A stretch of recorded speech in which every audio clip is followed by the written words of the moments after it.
Por supuesto que sí, y por eso la mantienen en el poder pese a haber asesinado a 70 personas. Vos fijate que si no hubiera complicidad de cierto sector empresario local, ningún presidente con 70 cadáveres puede seguir en pie. Es insólito lo que pasa en Perú, pero yo estoy seguro que va a durar muy poco porque ningún gobierno en el siglo XXI en América Latina, después de haber asesinado a 70 personas, puede seguir en pie.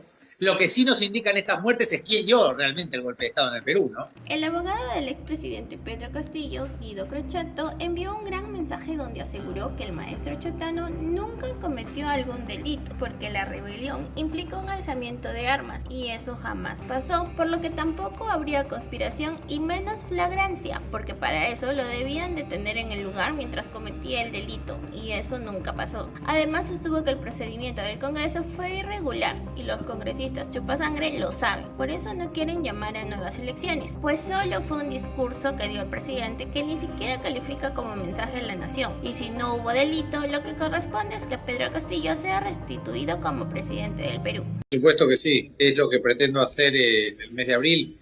AMLO es un líder admirable, uno de los fundadores del Grupo Puebla. Junto a Petro es el líder que más fuertemente apoya al presidente Castillo y por eso para mí como abogado de Castillo es vital encontrarme y poder intercambiar ideas con el presidente de México y espero estar próximamente en ese país, naturalmente, sí. Rebelión es un delito que implica alzamiento con armas y no hubo ningún alzamiento con armas. Con lo cual no hay ni rebelión, ni conspiración, ni flagrancia, porque la flagrancia supone ser detenido en el lugar de los hechos y mientras se está cometiendo el delito. A Castillo lo detienen en un auto yendo a la Embajada de México. El procedimiento del Congreso es irregular y los congresistas peruanos lo saben, por eso no quieren llamar a elecciones. Entonces yo diría que fue un discurso que no cumple ni siquiera con las formalidades del mensaje a la nación, que ninguno de los delitos por el que se imputa a Castillo se configuró penalmente. ¿Qué alternativa hay? Restituirlo y llevar adelante un proceso conforme al ordenamiento peruano, es decir, conforme a la ley. Y después que el Congreso decida si corresponde inhabilitar, suspender o vacar, o lo que sea que corresponda, pero que lo hagan respetando el debido proceso, cosa que hasta ahora no sucedió.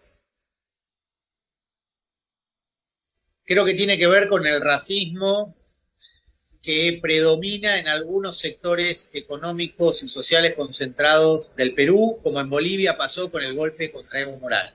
Pero en Perú el racismo es muy fuerte y Castillo es el primer presidente rural de la historia del Perú que fue apoyado por las rondas campesinas y por los indígenas que nunca estuvieron representados. Y por eso piden una nueva constitución, porque Perú es uno de los pocos países de la región que no tiene una cuota indígena, cuando según el último censo un cuarto de la población se reconoce o se autopercibe indígena. Y Castillo representa a esos sectores tradicionalmente excluidos y discriminados. Este año y el año que viene vencen concesiones de contratos ley de la época de Fujimori. Y yo creo que las empresas que iban a renegociar esos contratos el próximo año o en el 2025, es decir, bajo el gobierno de Castillo, no querían a Castillo como interlocutor porque él quería nacionalizar algunos recursos, no iba a renovar algunas de esas concesiones y privatizaciones de la época de Fujimori, que esos son los dos ejes de la destitución real. Es decir, el racismo y la renovación de los contratos ley de la época de Fujimori, que evidentemente quieren un presidente que sea más favorable al sector empresario nacional e internacional que un maestro rural que quiere favorecer los intereses locales y regionales por sobre los transnacionales.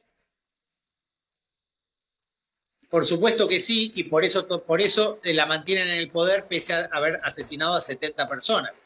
Vos fijate que si no hubiera complicidad de cierto sector empresario local, ningún presidente con 70 cadáveres puede seguir en pie. Es insólito lo que pasa en Perú, pero yo estoy seguro que va a durar muy poco porque ningún gobierno en el siglo XXI en América Latina, después de haber asesinado a 70 personas, puede seguir en pie.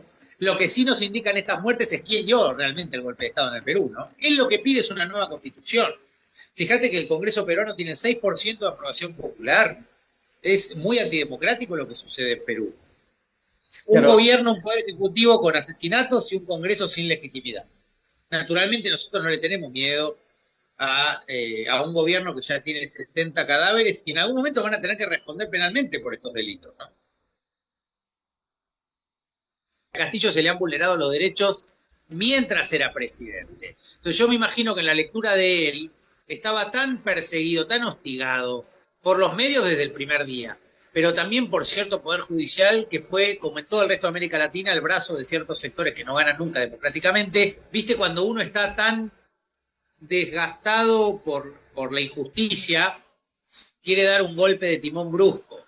Y yo me imagino que Castillo estaba asqueado, cansado de toda la burocracia inconstitucional, formal, racista del Perú, de las pequeñas ilegitimidades e inconstitucionalidades que le tocaba vivir a diario a él y a su familia.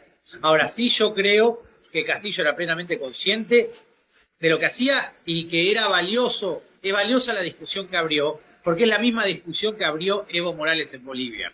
Y decidió leer el discurso más allá de las consecuencias. Y eso a mí me gusta, porque nosotros en derecho sabemos que es mejor manejarse por principios que especular con los resultados. Yo creo que actuó de una manera principista.